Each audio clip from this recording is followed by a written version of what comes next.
Hi guys, I hope you're fine today. I'm so happy to be with you again this week. Si vous êtes aussi ravis que moi, merci de liker pour me le faire savoir. Vous savez que ça me fait plaisir et que ça m'encourage à continuer. Alors, for today's lesson, je continue la série de Je réponds à vos questions et cette semaine, c'est une question qui m'a été posée par plusieurs personnes, notamment par Monette, qui m'a posé cette question par vocal via mon podcast, jecomprendsanglais.com, que vous pouvez aussi trouver via mon site en allant sur jecomprendsanglais.com. Du coup, elle m'a posé la question à l'oral via voice note. Et puis, il y a d'autres personnes qui m'ont posé la même question en commentaire sous la vidéo YouTube. Il y a au moins deux.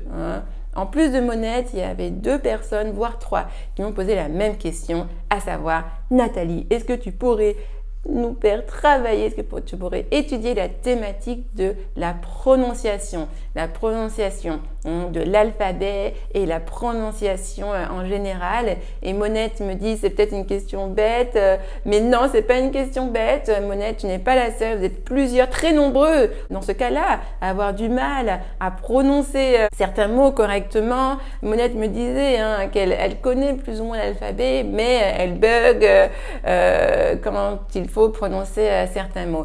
Donc, bien au contraire, Monette, vous êtes très nombreux dans ce cas-là, et c'est pour ça que c'est une très très bonne question. Toutes les questions que vous me posez sont d'excellentes questions qui peuvent aider tout le monde. Alors, c'est parti. Alors, c'est pas un sujet facile, vraiment, ça m'a pris du temps pour le préparer.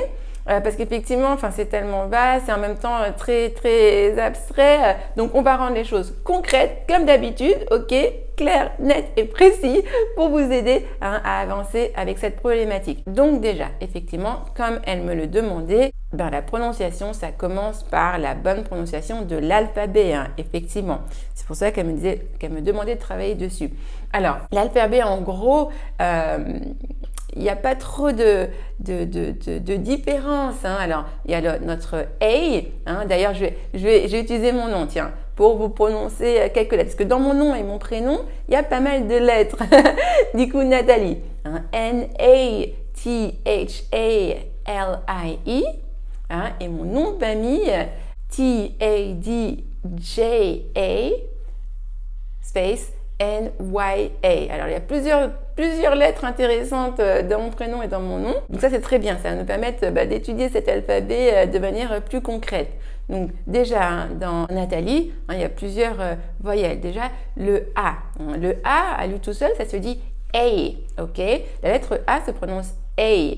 Ensuite, B, C, D, ça vous savez, c'est simple. Le E, là, il y a souvent des petites confusions. Le E, qu'on retrouve aussi dans Nathalie, se prononce I. Ok. C'est l'inverse. Donc, notre E français va se prononcer I. En anglais, c'est vrai que si vous devez épeler une information importante, un nom à quelqu'un ou une adresse, il ne faut pas se tromper dans l'alphabet. Donc effectivement, c'est important. Du coup, donc A, B, C, D, E. OK. F, là aussi c'est facile. Là où ça se complique, c'est avec G, H, I, J. Tout simplement, pensez que c'est l'inverse. Notre G à nous, il y aura du J pour le prononcer en anglais. Et notre J à nous, il y aura du G pour le prononcer en anglais. Pensez que c'est l'inverse, ok? Donc, notre G, ça va se prononcer G, ok? Et notre J, ça va se prononcer J en anglais. Ok? Vous pensez que c'est l'inverse. Et vous rajoutez la petite sonorité de devant, ok? Donc, F, notre G, c'est G, ok, G, H, c'est H, ok, I, notre I français, c'est le fameux I en anglais, et la petite astuce pour pas se tromper, pour dire I, ça se dit I, comme je, le pronom personnel à la première personne du singulier, c'est je, I, ok, donc le I, vous pensez à je, I, ok, et notre J, comme je l'ai dit, ça donne l'opposé, donc ça donne J en anglais, ok? Ensuite, le K, c'est K. L, M, N, c'est similaire, ok? L, M, N. O aussi, pareil. Le P, ce sera P, ok. Le Q, ce sera Q. Le R, R, le fameux R. Et oui, R. Prononcez en même temps que moi, ok. Ensuite, le ST, ben, c'est pareil, hein, S, enfin, quasiment. S, T, ok. Le T, c'est T. Le U, U, un peu comme tu, hein. U. Le V, V.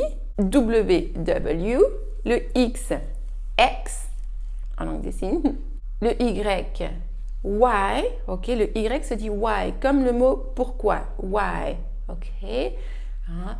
Retenez-le une bonne fois pour toutes, je sais qu'il pose souvent problème, ce why, la prononciation du why. Et enfin le Z, deux prononciations possibles, il y en a une qui est plus british et une qui est plus américaine. Hein, donc le Z, ça peut se dire Z ou bien Z, ok. Hein, donc voilà, hein, on a fait le tour pour la prononciation de l'alphabet. Vous voyez, c'est pas si compliqué que ça. Hein. Revisionnez, vous pourrez me passer en boucle pour prononcer avec moi si vous souhaitez. Mais là, vous voyez, on a déjà traité l'alphabet. Avec les petits pièges en général, voilà, ce sont, comme je vous l'ai dit, le A, les confusions entre A, E, I. Hein, A, E, I, et puis ensuite W, X, Y, Z. Hein, donc A, le E, c'est I. Notre I, c'est I. Donc, notre G, ça va se prononcer G. Et notre J, ça va se prononcer J. Ensuite, Y, c'est Y. W, W.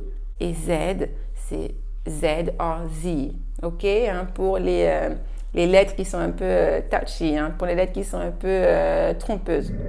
Ensuite, cette seconde partie de cours sur la prononciation va être tournée sur les sons qui vous sont très souvent difficiles à prononcer. Déjà le A. Le A, hein, la lettre A, elle va se prononcer E. On la trouvera par exemple dans le mot about, vous voyez, à la première position. About qui veut dire à propos de, au sujet de. On va aussi la prononcer de la même manière, E, quand on va utiliser l'article. A house, hein, une maison. A house, une voiture. A car, ok? Donc le E tout simplement. Là où c'est piégeur, et qu'il ne faut pas vous tromper justement, c'est que le A peut être prononcé différemment selon le mot dans lequel il se trouve. Et là, je vais vous focaliser sur le A que l'on trouve dans les verbes parler, marcher et dans le prétérit du verbe voir. C'est-à-dire talk, to walk, I saw. Vous voyez, le A là, compris dans ces mots-là, va se prononcer de cette manière. Hein, to talk, to walk, I saw. Et vous remarquez que les mots qui se terminent avec LK, on ne prononce pas le L, ok? On n'entend pas, hein? Il ne faut pas dire to talk, non. Il faut dire to talk, ok? To walk, et puis I saw, ok? Donc voilà, hein, pour vous aider dans la prononciation de ce A-là. Et sinon, en général, hein, il se prononcera facilement, hein, même en vrai A, comme dans cat, par exemple. A cat, an apple, ok? Là, c'est la même prononciation. A cat, an apple, ok.